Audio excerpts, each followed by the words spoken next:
ప్రస్తుతం big boss హౌస్లో టాస్కులు అనగానే 100% ఎఫెక్ట్ పెట్టి ఆడే పర్సన్ ఎవరైనా ఉన్నారు అంటే అది నిఖిల్ అనే చెప్పాలి. అంతేకాదు ఏ టాస్కులో అయితే పార్టిసిపేట్ చేస్తాడో అదే టాస్క్లో విన్నర్గా నిలుస్తాడనే చెప్పాలి.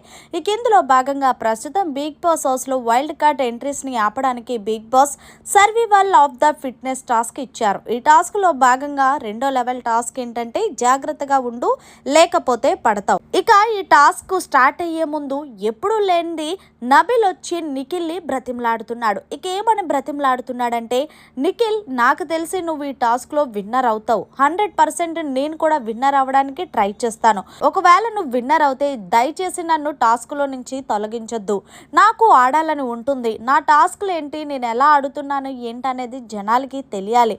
ప్లీజ్ నాకు గివ్అప్ ఇవ్వకుండా నువ్వే చూసుకోవాలి. మన మోటో ఏంటి, ఎవరైనా సరే వైల్డ్ కార్డ్ ఎంట్రీస్ వస్తే వాళ్ళని ఆపాలి. ప్లీజ్ నాకు నువ్వు సపోర్ట్ చేస్తావని అనుకుంటున్నాను అంటే, నిఖిల్ ఇది గేమ్ నబిల్, ఎవరి ఆట ఆల్ది. నువ్వు ముందే నా దగ్గరకు వచ్చి ఇలా మాట్లాడటం నాకు నచ్చలేదు. ఒకవేళ నాకు ఏమనిపిస్తే అదే చేస్తాను. అయినా నువ్వెందుకు నాకు భయపడుతున్నావంటే, భయపడ్డం కాదు, నేను టాస్క్లు ఆడలేకపోతున్నాను. టాస్క్ ఆడదాం అనేసరికి కరెక్ట్గా నన్ను తీసి మీరు పక్కన పెడుతున్నాను, అందుకే రిక్వెస్ట్ చేస్తున్నానంటూ నబిల్ నిఖిల్ని రిక్వెస్ట్ చేస్తున్నాడు. మరి మొత్తంగా నబిల్ రిక్వెస్ట్ చేయడం నిఖిల్ని కరెక్ట్ అంటారా? నిజంగానే ఎవరి ఆట వాళ్ళది కదా. మరి మీరేమంటారు, మీకేమనిపించింది అనేది కమెంట్ చేసి తెలియజేయండి. మరిన్ని లేటెస్ట్ అప్డేట్స్ కోసం చూస్తూనే ఉండండి అవర్ ఛానల్.